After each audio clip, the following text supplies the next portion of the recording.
Welcome to the Vintage Kitchen.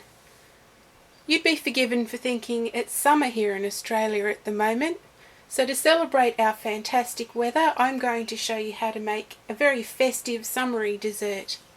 I'm going to show you how to make rainbow foam. A boy was walking his bumblebee, he tied it to a string. The sky was lit up with violet light. A bird began to sing a song of sixpence.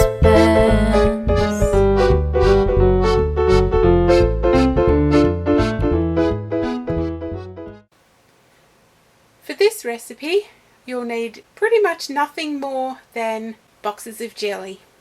You'll need at least 5 different colours. These boxes are 3-ounce boxes or 85 grams. You'll also need some type of mould to set your jelly in. You can use something like this. This is an ordinary aluminium cake tin. This is a 1960s 1970s vintage Tupperware jelly mould that I found at the markets last weekend.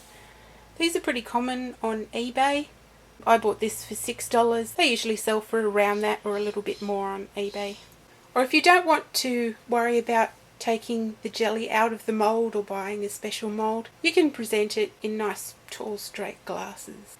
To begin, mix all of your jellies according to the directions on the packet. But for each 3-ounce or 85 gram packet of jelly, use 1/4 cup less water than the instructions call for. Put all of these in the fridge until they are almost set but not firm. You need to still be able to mix them up. I'm going to mix up all of my jellies and put them in the fridge. I'll see you in a few hours when my jellies are all almost set. When your jelly has partially set, pour it into a bowl and whisk it up until it's frothy. A man was looking to please his bride. He loved her heart and soul. He tied up the moon with a crimson bow, and such a smile she smiled and swallowed it whole.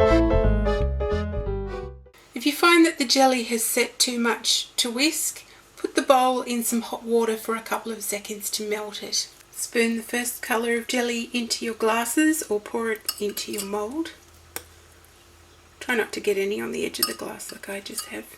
And put those in the fridge to set until they're firm enough to hold the next colour on top without mixing. It doesn't matter if you're using glasses, but if you're using a mould, you don't want that first layer to set or it will separate when you tip it out of the mould. Each layer will take roughly half an hour to set enough before you can put on the next colour. Once you've finished all the layers, put it in the fridge to set firmly overnight. And here is my finished rainbow foam that I made in the Tupperware mould from the 1960s. When you use a mould, use one that tapers in at the top, and that will give you less weight on top of the jelly and it won't collapse. I could only fit 4 colours of jelly in this mould because it's quite small. And here are the ones that I made in glasses. I've put whipped cream on top. You may wonder why you'd go to all of the trouble of whipping up the jelly, but it gives it a really great fun texture when you eat it. The little bubbles pop in your mouth and they'd be really great with Pop Rocks on top of the cream. Although that's probably not very 1930s. Hey cat with a fiddle, could you play me a sad